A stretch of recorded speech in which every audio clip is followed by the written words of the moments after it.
มงาน818 สไตล์ตอนนี้เขามาฮอดน้ำสวงเป็นเวลา5 โมงเช้าเนาะมาเช้ามื้อนี้มาเช้าหน่อยนึงแดดก็ยังบ่หลายมื้อนี้เอาบรรยากาศน้ำสวงอ่ะเป็นจังได๋อยู่แค่น้ำสวงมื้อนี้กะ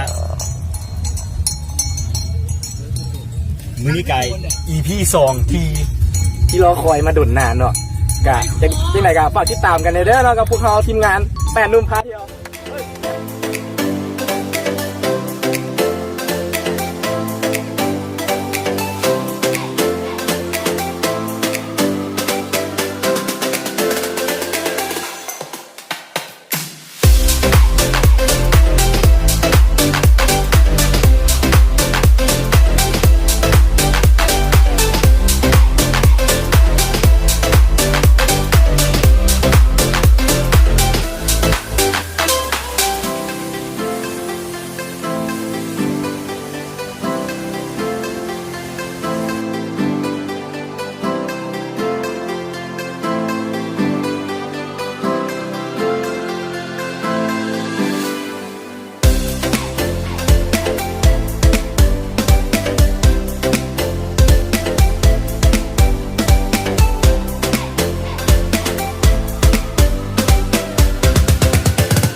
เป็นเวลา5 โมงเช้าเนาะ5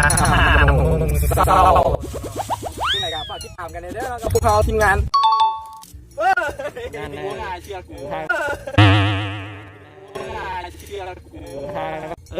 บุษังมาอยู่เบื้องนี้เอาออกแล้วนะแดดก็แดดแล้วนะย่านดำวะ